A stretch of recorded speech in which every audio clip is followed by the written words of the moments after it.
अनेक स्थान में एमती किसी देवी मानकर महात्म्य रही से पीठर महात्म्य रही जहाँ आपण मानक बेले बेले आश्चर्य कर पारे। तेरे कटक चांदनी चौक जदि आप जाऊँच देखिए रास्ता कड़े जड़े माँ कड़ पीठ रही से माँ नाम हूँ माँ भगवती जे कि शुणापी मिलूँ कि 500 वर्ष तलू माँ पूजा पाते तेबे यही रास्ता कड़े माँ 200 वर्ष हो पूजा पाँच।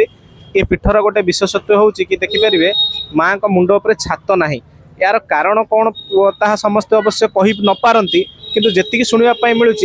कि माँ चाहेनी कि छात भितर रही कहीं छात भितर रहिले काले से भक्त मान को देखी न पार से बोधे माँ ये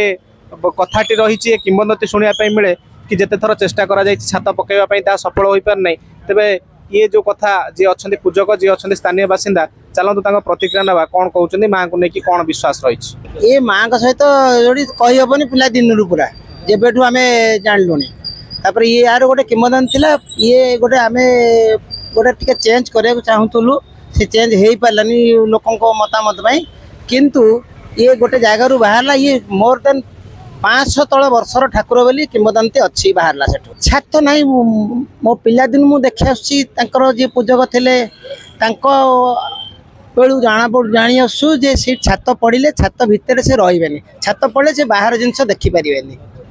तेणु छात पड़ूनी आ पढ़ा को चेष्टा भी कराई कि पढ़ी पारिनी। हाँ छात पढ़ा को चेष्टा भविष्य में बहुत थर चेष्टा कराई प्रपोजाल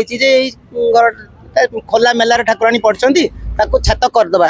पकईदा किंतु एमती गोटे कौन गोटे दुर्घटना घटी जोटा कि आम कौन मो अमल मो बड़ भाई बापा हरिका सब पूरा 100%। माँ को उत्पत्ति आम देखिबारे आम पूर्वपुरुषों जानवे प्राय 200 वर्ष तलर ता पूर्वर 500 वर्षर ठाकुराणी बोली आम जानी शुणीचु। या पूर्वे माँ थिले दर्पणी राजांकर परिसर भितर तापर स्वप्नादेश मुक्त आकाश तले रही से आसी अवस्थान हो छात तांकर निर्देश नहीं से छात तले रही से मुक्त आकाश तले रही निजस्व इच्छा से मुक्त भाव रही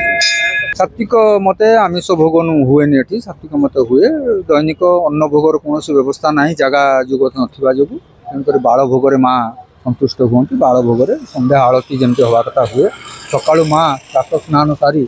लुगापटा पिंधि तार सजासजी बसे बाल भोग टे लगे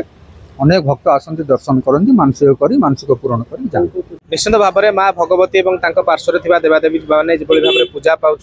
आशा करुचु ये जो कथाटी रही कि माँ को छात पड़ पारे छात पड़ा न पड़ा तो गोटे बड़ कथा नुहे कि माँ को भल पाइबा माँ को आशीर्वाद कटकर समस्त रहू और सब भक्तों रहू और माँ जो महात्म्य रही समस्त मन में से उज्जीवित हो रहू। कटक विश्वजित नायक रिपोर्ट धरित्री लाइव।